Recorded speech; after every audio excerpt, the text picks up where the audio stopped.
Hello everyone, मैं हूं doctor Mohan Upadhyay और आप सभी लोगों का स्वागत है आपके अपने यूट्यूब प्लेटफॉर्म एग्जाम सक्सेस द्वार में। तो जैसा कि सर आप लोगों को पता है, हमारी एक प्रैक्टिस सेट की सीरीज चल रही है। ठीक है, ज्योग्राफी की for UP LT grade GIC UP TGT PGT.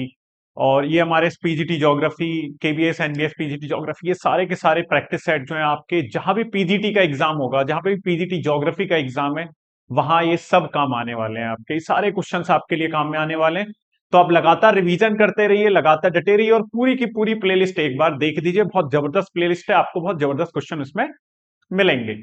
ठीक है सर, बाकी उम्मीद करता हूं आप लोग पढ़ रहे होंगे अच्छे से। और एक हम्बल रिक्वेस्ट और है कि यार प्लीज चैनल को सपोर्ट करिए, वीडियोस को लाइक करिए और शेयर करिए अपने दोस्तों में कि क्या चीजें हैं कैसे नहीं है। बाकी चीजें मुझे कमेंट करके भी बताइए अगर आपको कुछ चीजें पसंद आ रही हैं, क्या आपकी डिमांड है, किस तरीके की आपकी प्रिपरेशन चल रही है, कैसा वीडियो लगा आपको, कैसा सेशन रहा आपका। तो ये आप मुझे कमेंट बॉक्स में ही बता सकते हैं। ठीक है भैया, चलिए फिर आज की क्लास स्टार्ट करते हैं। आज आपके लिए मैं बहुत ही इंपॉर्टेंट, बहुत ज्यादा इंपॉर्टेंट 50 क्वेश्चन लेके आया हूं ज्योग्राफी के सर। तो 50 क्वेश्चन हम लोग आज के सेशन में देखेंगे। ठीक है सर, चलिए आगे बढ़ते हैं। आज की क्लास का पहला क्वेश्चन है, क्या है आज की क्लास का पहला क्वेश्चन भाई? आज की क्लास का पहला क्वेश्चन कह रहा है कि निम्नलिखित में कौन स्थानांतरणशील कृषि का प्रकार नहीं है? स्थानांतरणशील कृषि मतलब आपका क्या रहता है ये? ठीक है, शिफ्टिंग एग्रीकल्चर। ठीक है, तो ये कह रहा है which of the following is not a type of shifting cultivation. आपको ये बताना है इसमें से कौन सा शिफ्टिंग कल्टीवेशन का टाइप नहीं है। चैना, ठीक है, फेजेंडा, फैंग, मिल्पा। ठीक है, इसमें से कौन सा आपका भैया शिफ्टिंग कल्टीवेशन का टाइप नहीं है? शिफ्टिंग कल्टीवेशन से देखो बहुत सारे क्वेश्चन पूछे जाते हैं कंट्री वाइज के, किस कंट्री में शिफ्टिंग कल्टीवेशन का उसका लोकल नेम क्या है। जैसे इंडिया में स्टेट वाइज पूछे जाते हैं बहुत सारे नाम कि नॉर्थ ईस्ट में क्या बोला जाता है, आंध्रा में क्या बोला जाता है, ठीक है, एमपी में क्या बोला जाता है। जहां पे भी शिफ्टिंग कल्टीवेशन हो रहा है वहां वाकई क्या है, डिफरेंट नेम होते हैं आपके। उसी तरीके से वर्ल्ड में भी है।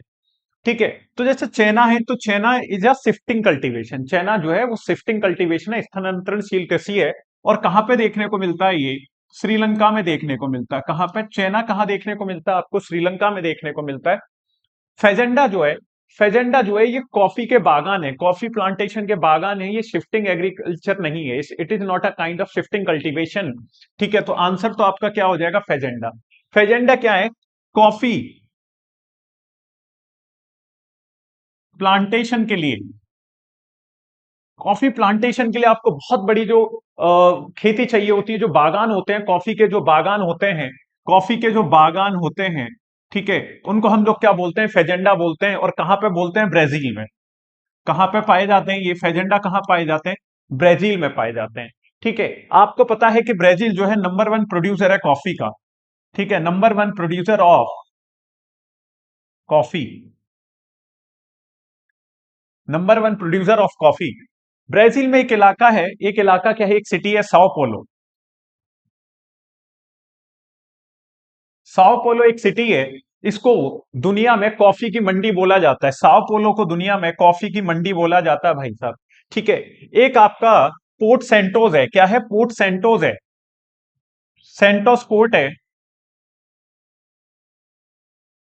पोर्ट सेंटोस है। इसको coffee port of the world बोला जाता है। क्या? Coffee port of the world. तो ये कुछ फैक्ट्स भी आपको क्या होने चाहिए भैया? पता होने चाहिए। ठीक है, थोड़ा सा मुझे लग रहा है इसको हल्का सा पतला कर लेते हैं।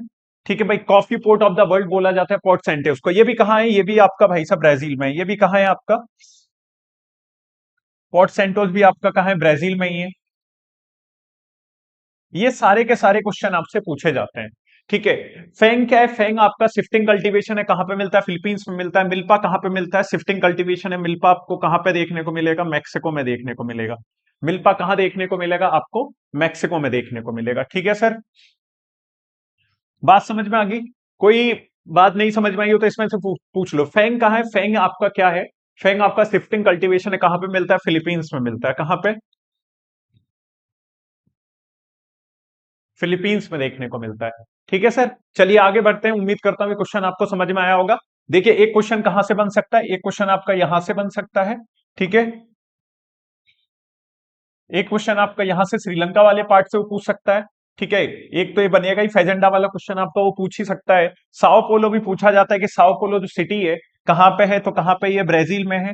ब्राजील में इसको कॉफी की मंडी बोला जाता है। पोर्ट सेंटोस कहाँ पे है, पोर्ट सेंटोस आपका कहाँ पे है, पोर्ट सेंटोस भी आपको ब्राजील में देखने को मिलेगा। इसको क्या बोला जाता है, coffee port of the world बोला जाता है।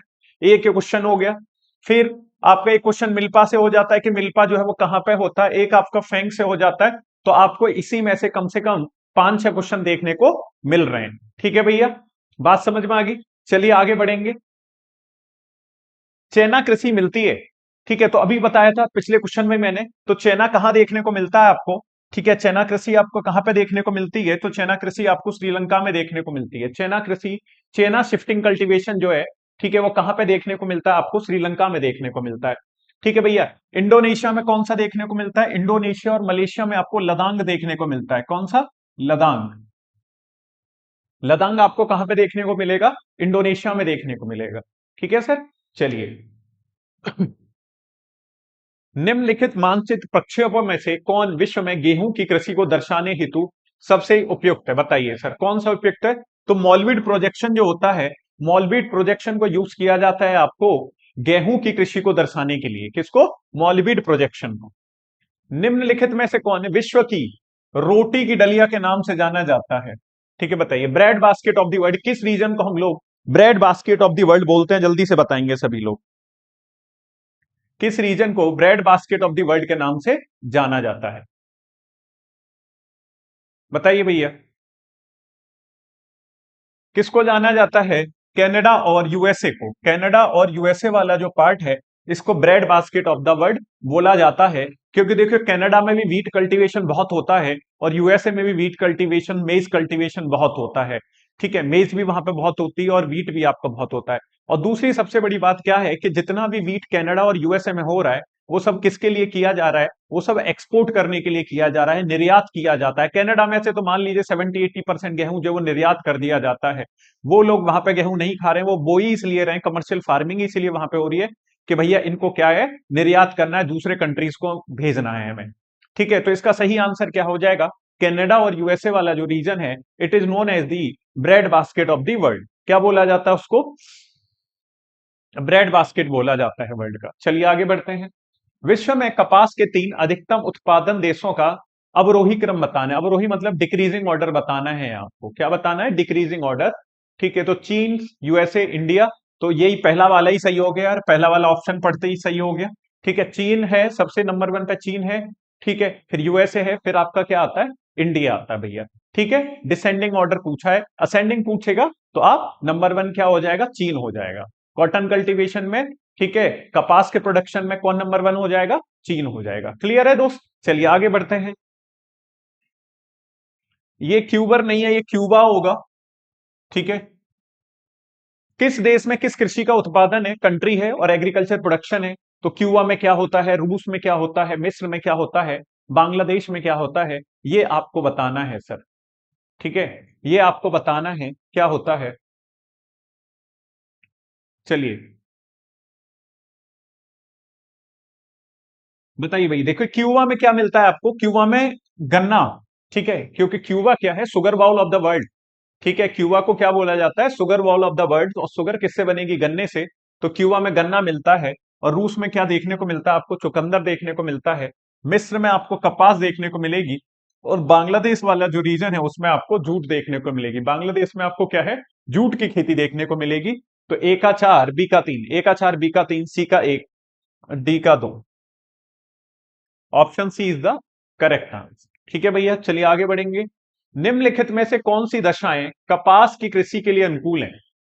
कौन सी दशाएं कपास की कृषि के लिए अनुकूल हैं, बताइए सर, बताइए भैया। कॉटन कल्टीवेशन के लिए कौन सी फेवरेबल कंडीशन है, बताइए सर जल्दी।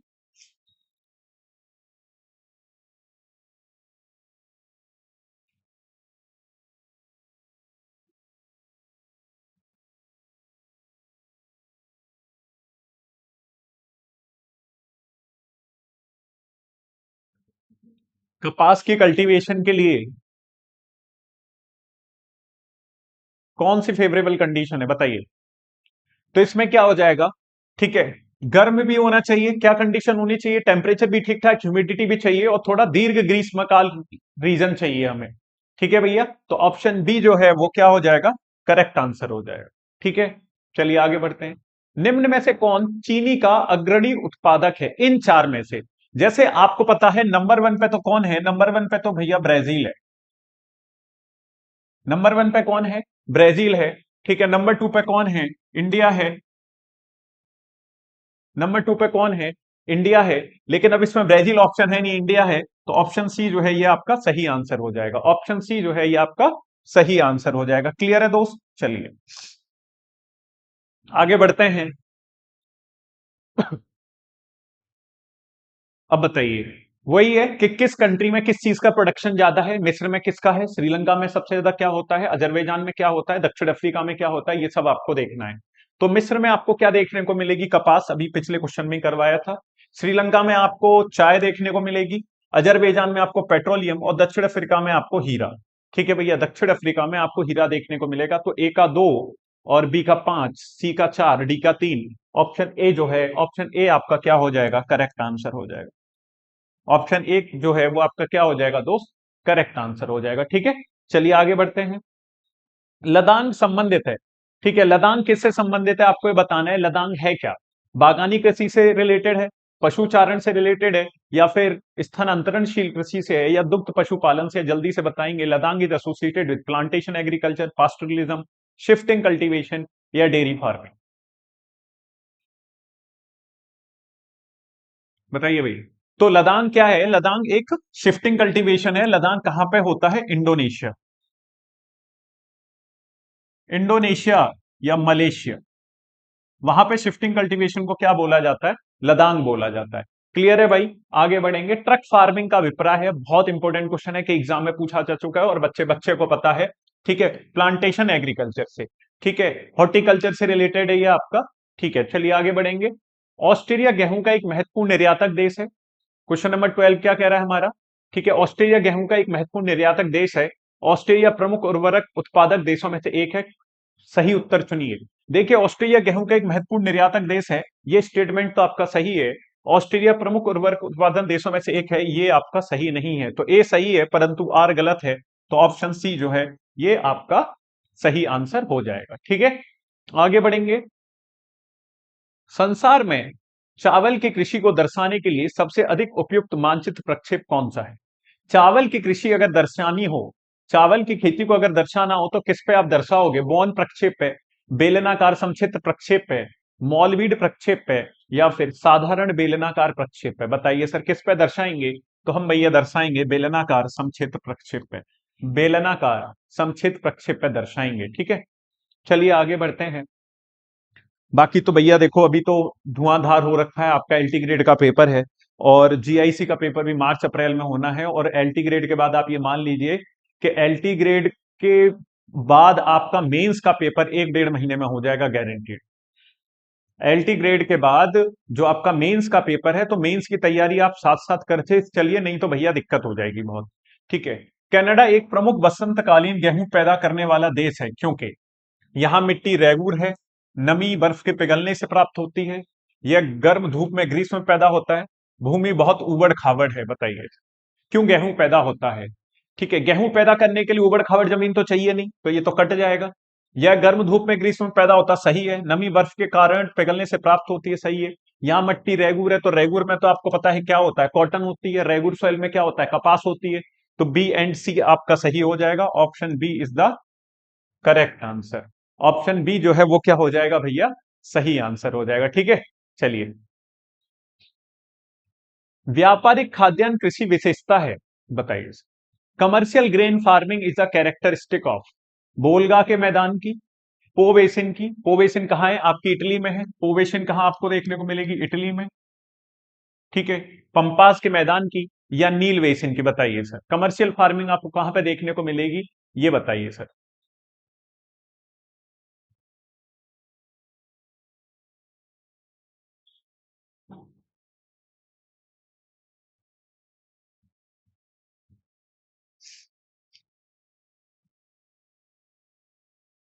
बताइए भैया। तो व्यापारिक खाद्यान्न कृषि विशेषता है, कहाँ की विशेषता है? पंपास के मैदान की। ठीक है, कहाँ के मैदानों की? पंपास के मैदानों की। ठीक है, चलिए। यूक्रेन में मुख्य कृषि उत्पाद है। यूक्रेन में मुख्य कृषि उत्पाद है। यूक्रेन में सबसे ज्यादा क्या चलता है? तो यूक्रेन में क्या चल रहा है सबसे ज्यादा? क्या उत्पाद है? युद्ध।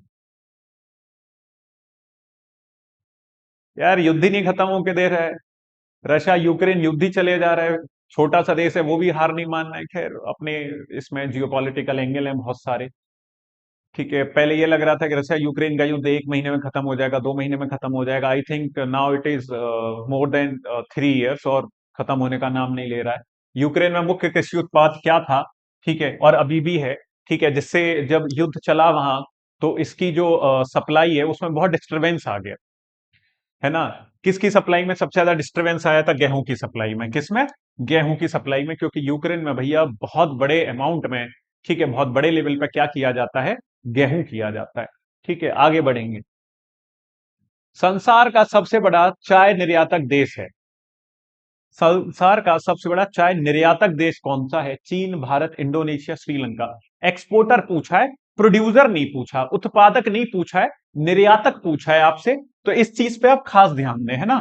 खास ध्यान दें। निर्यातक पूछा है, उत्पादक नहीं पूछा। तो सबसे ज्यादा निर्यात कौन करता है? ठीक है, आप ये बताएंगे। सबसे ज्यादा निर्यात कौन करता है? तो सबसे ज्यादा निर्यात कौन करता है? श्रीलंका करता है। कौन करता है? श्रीलंका करता है। ठीक है भैया, चलिए आगे बढ़ेंगे। बागाती कृषि व्यापक है, बताइए इसे।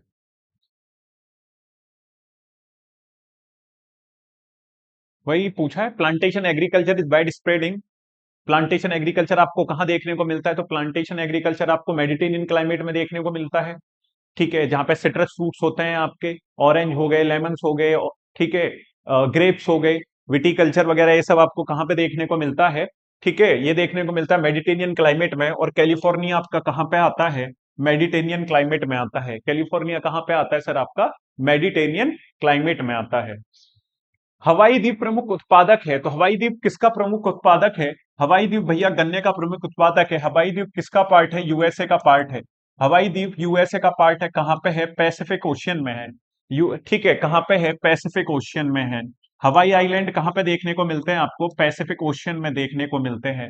ठीक है भैया, हवाई द्वीप कहां पे देखने को मिलते हैं? पैसिफिक ओशियन में। और हवाई द्वीप में क्या होता है भैया? गन्ना होता है। हवाई आइलैंड में क्या हो रहा है? गन्ना हो रहा है।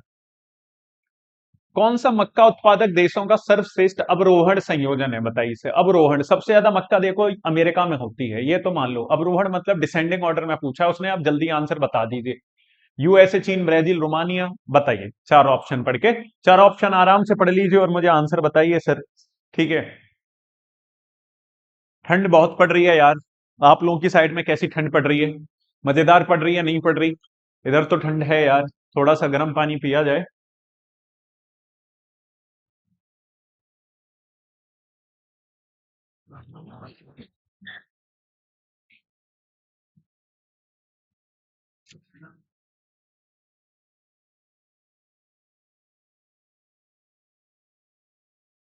अध्ययन।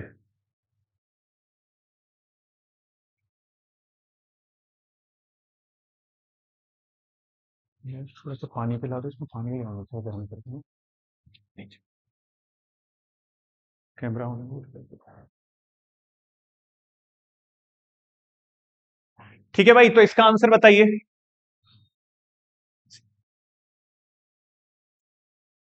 तो भैया नंबर वन प्रोड्यूसर कौन है? नंबर वन, ठीक है, यूएसए, और फिर चीन, फिर ब्राजील, फिर रोमानिया। ठीक है, ये चार हैं आपके। क्लियर है, चलिए आगे बढ़ेंगे। विश्व का कौन सा देश इलायची का सर्वाधिक निर्यातक है? इलायची का एक्सपोर्टर कौन है? भारत, चीन, ब्राजील, श्रीलंका। भारत, चीन, ब्राजील, श्रीलंका। सबसे बड़ा इलायची का निर्यातक बताइए। सबसे ज्यादा इलायची कौन बेच रहा है दुनिया में? ठीक है, कौन बेच रहा है भैया? हिंदुस्तानी बेच रहा है। कौन बेच रहा है? हिंदुस्तान बेच रहा है। भारत, भारत जो है भैया, ठीक है, इलायची का सबसे बड़ा निर्यातक है। सबसे बड़ा इलायची का निर्यातक कौन है? भारत है आपका। क्लियर। और कहां पे होती है? साउथ में होती है। साउथ इंडिया में बड़ी लेवल से, ठीक है, एक्सपोर्ट किया जाता है आपका कार्डमम। न्यूजीलैंड की राष्ट्रीय अर्थव्यवस्था निर्भर है। न्यूजीलैंड की जो नेशनल इकोनॉमी है वो किस पे डिपेंड करती है? आपको ये बताना है। किस पे करती है भैया? ठीक है, तो ये करती है एक्सपोर्ट ओरिएंटेड एग्रीकल्चर पे। किस पे? एक्सपोर्ट ओरिएंटेड एग्रीकल्चर पे। ठीक, चलिए। फसलें हैं, फिर उनसे रिलेटेड स्टेट हैं, कहां पे होती है कौन सी फसल। तो रबर कहाँ होती है, कहवा कहाँ होता है, जैतून कहाँ होता है, और गन्ना कहाँ होता है, आपको ये बताना है सर। ठीक है, बताइए।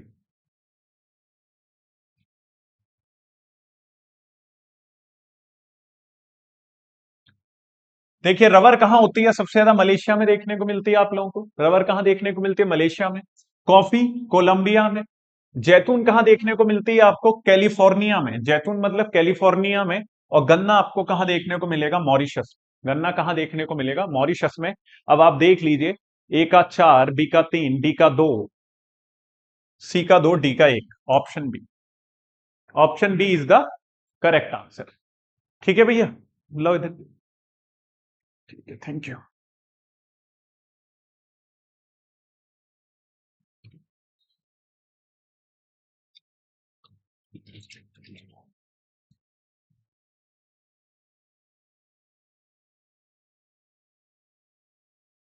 ठीक है भैया, तो इसका करेक्ट आंसर क्या हो जाएगा? Option B. इसका करेक्ट आंसर क्या हो जाएगा? Option B.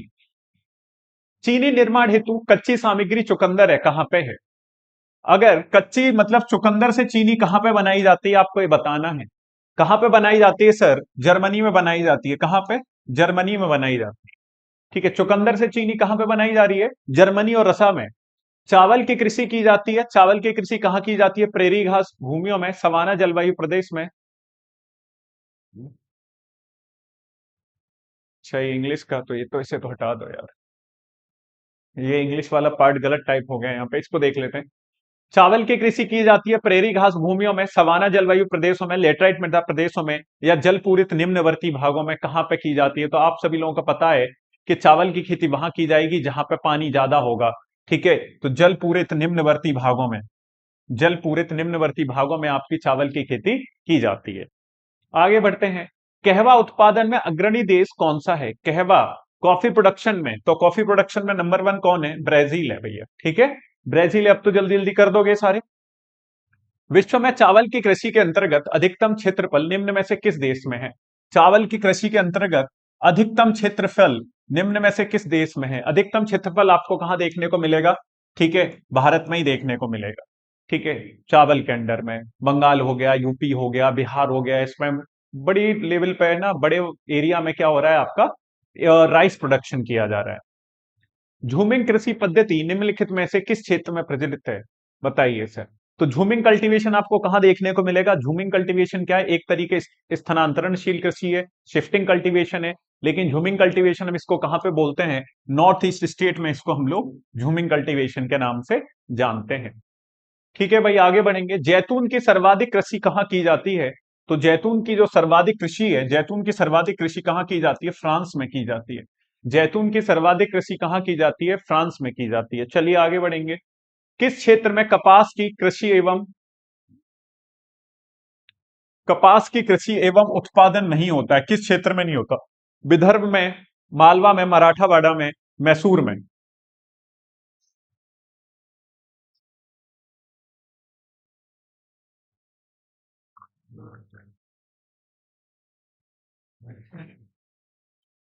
बताइए सर।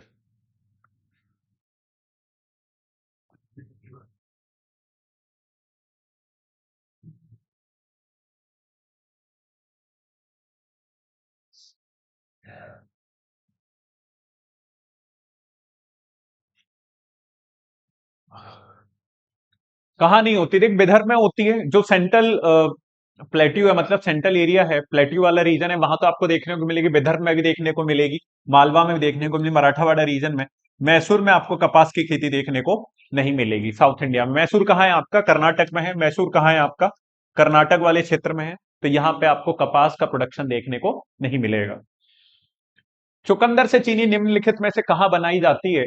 तो चुकंदर से चीनी देखो कहां बनाई जाती है? जर्मनी में बनाई जाती है। कहां पे बनाई जाती है? जर्मनी में बनाई जाती है। रूस में भी बनाई जाती है, ऐसा नहीं है कि रूस में नहीं बनाई जाती, बट यहां पे बेटर आंसर, ठीक है, जर्मनी रहेगा। अगर कहीं पर सिर्फ रूस आंसर हो तो सिर्फ वहां पे आप रूस भी लगा सकते हो। ठीक है, निम्नलिखित में से चावल उत्पादक देश कौन से हैं? किस कंट्री में आपका चावल होता है? बताइए सर। India, Egypt, Iran. देखिए अब इंडिया में तो होगा, इजिप्ट ईरान में उतना चावल आपको देखने को नहीं मिलेगा। चाइना, इंडिया, इंडोनेशिया, बिल्कुल सही बात है, हो सकता है, यहाँ पे पानी की कोई कमी नहीं है। चीन, अर्जेंटीना तथा इंडोनेशिया, भारत, थाईलैंड तथा ऑस्ट्रेलिया। बताइए सर क्या सही आंसर रहेगा, बताइए। तो सिंपल सही आंसर है इसका चाइना और इंडिया और इंडोनेशिया, चाइना, इंडिया और इंडोनेशिया। ठीक है भाई, क्लियर है, चलिए आगे बढ़ेंगे।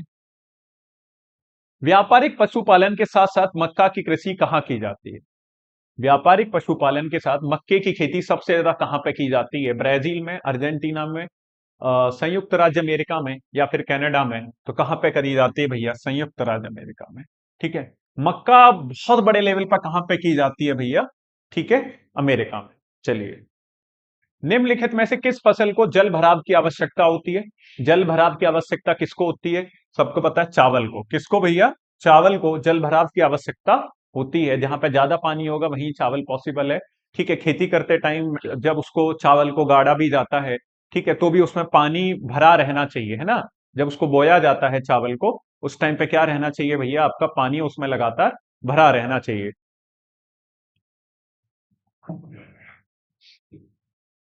ब्राजील में सघन कॉफी बागानों को कहते हैं, जो कॉफी के बागान है ब्राजील में, उनको क्या बोलते हैं? शुरुआत में बात हुई थी लेक्चर के, तो उसको क्या बोलते हैं? फेजेंडा बोलते हैं। क्या बोलते हैं? फेजेंडा बोलते हैं। हवाई द्वीप में गन्ने की उत्पादकता है, अभी थोड़ी देर पहले आप लोगों को बताया गया था कि हवाई आइलैंड जो यूएसए में पड़ता है, ठीक है, वहां पे गन्ना बहुत बड़े लेवल पे होता है, लेकिन उसकी क्या उत्पादकता है? तो वह भैया 150 मैट्रिक टन प्रति हेक्टेयर, 150 मैट्रिक टन प्रति हेक्टेयर उसकी प्रोडक्शन है गन्ने का। विश्व में कहवा के 3 अधिकतम उत्पादक देशों का सही अवरोही क्रम है, कौन सा सही अवरोही क्रम है? कहां पे ज्यादा होती है, फिर कम कहां होती है, फिर कम कहां होती है, आपको यह बताना है।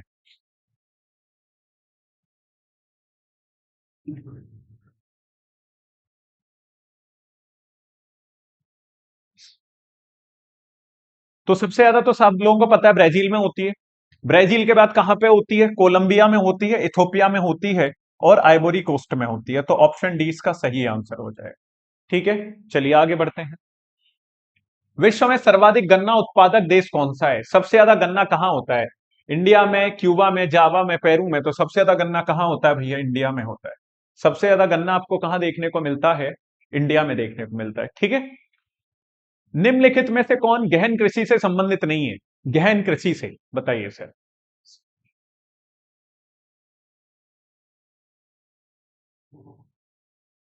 चीन में गेहूं की खेती, भारत में चावल की खेती, कनाडा में गेहूं की खेती, या कैलिफोर्निया में फलों की कृषि? Which is not related to intensive agriculture? बताइए सर।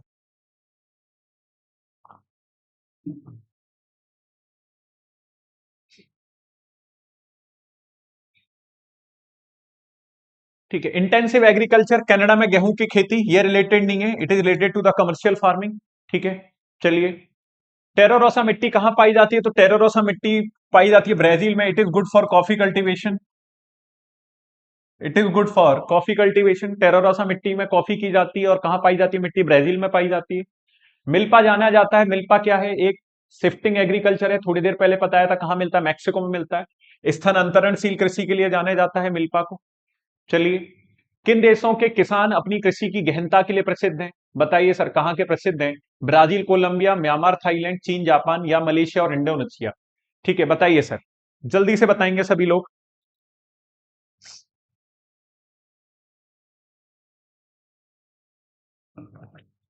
कहाँ के लोग फेमस हैं भैया? तो चीन और जापान के। चीन और जापान के जो किसान हैं अपनी गहनता के लिए फेमस हैं, इंटेंसिटी टुवर्ड्स देयर एग्रीकल्चर। निम्न में से कृषि उत्पादकता मापन की विधि कौन सी सही नहीं है? बताइए सर। कृषि उत्पादकता मापन की विधि कौन सी नहीं है? बताइए सर, किससे हम लोग कृषि उत्पादकता को डिसाइड नहीं कर सकते हैं, ये बताना है आपको। मूल्य के संदर्भ में, उत्पादन से, प्रति इकाई क्षेत्र उत्पादन से, क्रमबद्ध गुणांक पद्धति से, या आगत निर्गत अनुपात से? जल्दी बताइए सर।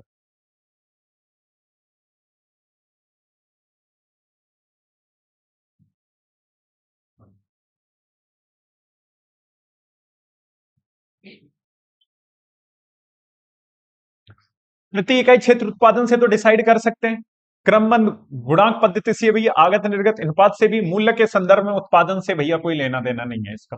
ठीक है, चलिए आगे बढ़ते हैं। सामूहिक कृषि को अवधारणा का प्रादुर्भाव हुआ किसके बाद हुआ? The concept of collective farming emerge Bolshevik क्रांति के बाद, प्रथम विश्व युद्ध के बाद, सांस्कृतिक क्रांति के बाद, या द्वितीय विश्व युद्ध के बाद? बताइए सर, कब हुआ?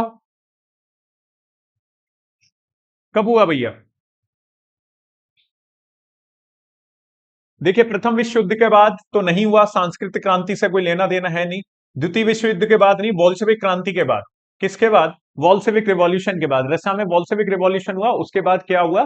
ठीक है, सामूहिक कृषि की अवधारणा जो हुई वो इमर्ज हुई। चाइना कहां बोला जाता है? आप ये बताइए। देखिए, चाइना कहां बोला जाता है? श्रीलंका में। ये शिफ्टिंग एग्रीकल्चर के ही टाइप है। ठीक है, चाइना कहां बोला जाता है? श्रीलंका में बोला जाता है। रोका कहां बोला जाता है? ब्राजील में बोला जाता है। तो 1 का 4, सी का 2, ए का 4, सी का 2, और नगासू सूडान हो जाएगा, हुमा इंडोनेशिया हो जाएगा। ठीक है, तो ए का 4, सी का 2, option D is the correct answer. Option D is the correct answer. ये सब आपको याद रहनी चाहिए, शिफ्टिंग एग्रीकल्चर वाली बात। ठीक है, आगे बढ़ते हैं। निम्नलिखित देशों में से कौन वर्ष 2014 में विश्व में चाय का सबसे बड़ा पुनर्यातक था? इसको छोड़ दो, 14 से हमें कोई मतलब नहीं है। ठीक है, कृषि का वह प्रकार जिसे बड़े आकार वाले खेतों में यांत्रिक विधियों से किया जाता है कहलाती है? बताइए। तो उसको क्या बोलते हैं सर? हम लोग विस्तृत कृषि बोल सकते हैं। क्या बोलते हैं? विस्तृत कृषि। एक्सटेंसिव लेवल पर फार्मिंग आपकी की जा रही है, बड़े बड़े आपके खेत हैं, मशीनरी यूज करी जा रही है हैवी। ठीक है, उसको बोला जाएगा एक्सटेंसिव एग्रीकल्चर। आगे बढ़ते हैं। निम्नलिखित में से फसलों के किस समूह को उन क्षेत्रों में उगाया जा सकता है जहां तापमान आपका 20 से 27 डिग्री सेंटीग्रेड हो और वार्षिक वर्षा 150 सेंटीमीटर से अधिक हो? कौन कौन सी फसलें हैं? तो पानी तो यहाँ पे भाई साहब है अच्छा खासा। ठीक है, पानी किसको चाहिए? ठीक है, चावल को चाहिए, रबड़ को चाहिए, जूट को चाहिए। ठीक है, बाकी देखते हैं।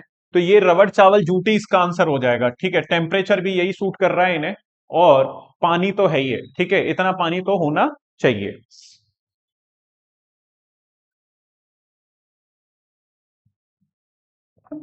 चलिए भैया, आगे बढ़ते हैं। Next question. निम्नलिखित में कौन सा स्थानांतरित कृषि का एक प्रकार नहीं है? तो फेजेंडा नहीं है। कौन सा नहीं है? फेजेंडा नहीं है। तो option B is the correct answer. ठीक है भाई, आगे बढ़ते हैं। सूची 1 को आपको सूची सेकंड से मिलाना है, और इसका आंसर आप मुझे होमवर्क में देंगे। इसका आंसर मुझे आप कमेंट बॉक्स में बताएंगे सर। ठीक है, एक क्वेश्चन का आंसर तो आप कमेंट बॉक्स में मुझे बता सकते हैं, बाकी आपके 50 क्वेश्चन यहीं पे खत्म होते हैं। ठीक है, प्रैक्टिस सेट 8 खत्म हो गया। ये सारे के सारे क्वेश्चन आप चाहे एलटी ग्रेड की तैयारी कर रहे हो, जीआईसी लेक्चर की तैयारी कर रहे हो, यूपी पीजीटी ज्योग्राफी की तैयारी कर रहे हो, EMRS, KBS, NBS, PGT geography की तैयारी कर रहे हो, ये सारे क्वेश्चन आपके लिए दोस्त बहुत इंपॉर्टेंट रहने वाले हैं। जब आप पेपर देके आओगे तो मुझे बता देना। ठीक है, बाकी इसमें हिंदी इंग्लिश चल रहा है, तो भैया इंग्लिश वाले बच्चों के लिए बहुत ज्यादा फायदा है, क्योंकि इंग्लिश में ये सारे क्वेश्चन नहीं मिलते हैं, हिंदी में बहुत सारे लोग पढ़ा भी रहे हैं। तो यही सारी चीजें यार अपना करते रहेंगे। अपने को क्या है कि डेली वीडियो अपलोड करना है। आप आए हैं ऑनलाइन वाले सेक्टर में तो काम करेंगे, ऐसा कोई इशू नहीं है, और बढ़ते रहेंगे। और जैसा आपका सपोर्ट रहेगा और रहेगा, आप सपोर्ट करेंगे धीरे धीरे धीरे। ठीक है, आप भी सपोर्ट कर रहे हैं। ठीक है भैया, तो आप सपोर्ट करते रहिए, वीडियो को लाइक करते रहिए, चैनल को सब्सक्राइब करवाइए अपने दोस्तों से जो आपके साथ इस सब्जेक्ट में है, ज्योग्राफी से रिलेटेड है। ठीक है, बाकी मिलेंगे आपसे नेक्स्ट वीडियो में। एक और वीडियो आपको कल 2:30 बजे मिल जाएगी। डेली 2:30 बजे आपको ये वीडियो मिलती है, तो इस वीडियो को आप देखना ना भूलें, आपकी प्रैक्टिस बहुत जबरदस्त होती रहेगी। ठीक है सर, मिलते हैं नेक्स्ट वीडियो में, तब तक के लिए जय हिंद, जय भारत।